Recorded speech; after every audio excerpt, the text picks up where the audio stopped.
दिल्ली विश्वविद्यालय का प्रोफेसर जब मंच पर दहाड़ा तो धर्म के ठेकेदारों ने कान बंद कर लिए। प्रोफेसर ने सत्ता की कुर्सी पर बैठने वालों को जब दे दी खुलेआम चेतावनी। मंच था काशीराम की जयंती, जगह थी दिल्ली, मगर दहाड़ ऐसी कि आज पूरे देश में हो रही चर्चा।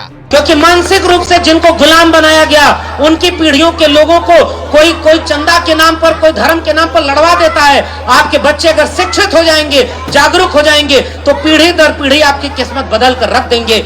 बहुजन विचारधारा के बड़े नेता और बहुजन समाज पार्टी के संस्थापक काशीराम की आज जयंती मनाई गई, लेकिन कुछ जगहों पर तो सिर्फ काशीराम की फोटो रखकर फूल माला चढ़ाकर फर्ज अदा कर दिया गया। लेकिन आज पूरे देश में उस मंच की चर्चा है जो मंच काशीराम की जयंती पर दिल्ली में सजाया गया, जिसमें हजारों की भीड़ उमड़ी। लेकिन भीड़ हमारे लिए खबर नहीं है, हमारे लिए खबर है उस मंच पर बोलने वाले दिल्ली विश्वविद्यालय के प्रोफेसर लक्ष्मण यादव की। प्रोफेसर लक्ष्मण अपने बेबाक नजरिए के लिए अक्सर चर्चा में रहते हैं, लेकिन काशीराम की जयंती के दौरान उन्होंने सत्ता की कुर्सी पर बैठने वालों को सख्त चेतावनी दे दी कि कुर्सी पर बैठने वाले तो बदलते रहेंगे, हमारी लड़ाई किसी व्यक्ति से नहीं, हमारी लड़ाई विचारधारा की है। प्रोफेसर लक्ष्मण यादव ने दलित और पिछड़ों से आग्रह किया कि 2 रोटी कम खाना, शौक चाहे कम पूरे कर पाना, लेकिन शिक्षा से मत चूकना, क्योंकि यही वो हथियार है जिससे आपका वजूद जिंदा रह पाएगा। नहीं तो कभी धर्म के नाम पर, कभी रोटी के नाम पर तुम्हें लड़वाया जाएगा। प्रोफेसर लक्ष्मण ने ऐसा बेबाक भाषण दिल्ली के मंच से दिया कि पूरे दिन इस भाषण की चर्चा जोरों पर है।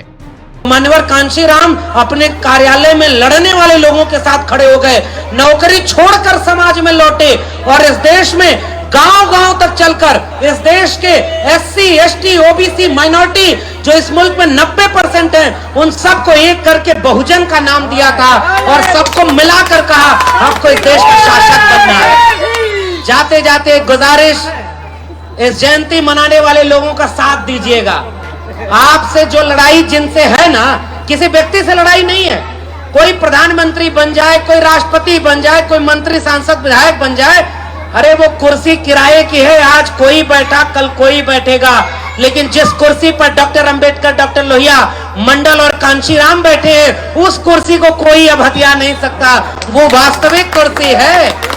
इसलिए जो लोग हिम्मत कर रहे हैं आपके मोहल्ले में, उनका साथ दीजिएगा। इस कार्यक्रम की सार्थकता इसी में है। वो जो छोटे छोटे बच्चों ने नाटक दिखाया ना, भूखे रहिए, प्यासे रहिएगा, घर में 1 रोटी कम बने तो चल जाए, बच्चे रोए तो 1 कपड़ा कम दीजिएगा, चल जाए। उनके शौक को पूरा करने की बजाय 1-1 रुपया जोड़कर अपने घर के बेटा और बेटियों को शिक्षा जरूर दीजिएगा, और तब जाकर इस कार्यक्रम की सार्थकता बनेगी। जितने पति आए हैं वो अपनी पत्नियों को पढ़ाना शुरू कर दें। तब याद करिए ज्योतिबा फूले ने अपनी पत्नी सावित्रीबाई फूले को पढ़ाया था।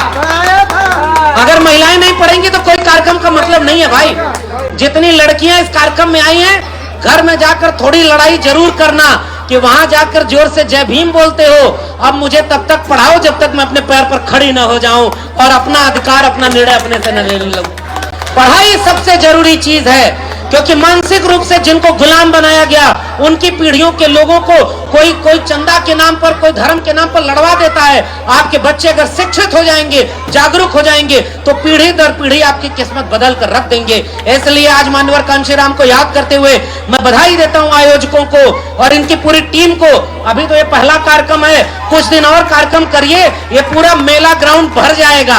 और एक बात समझिए, ये कार्यक्रम जिस ग्राउंड में हुआ, मुझे पता चला इसका नाम है रामलीला मैदान ना। आज असली लीला इस मैदान में शुरू हुई है, असली लीला है ये, और अभी इस लीला को और आगे बढ़ाना। हमारी लड़ाई किसी से नहीं है, हमारी लड़ाई किसी धर्म,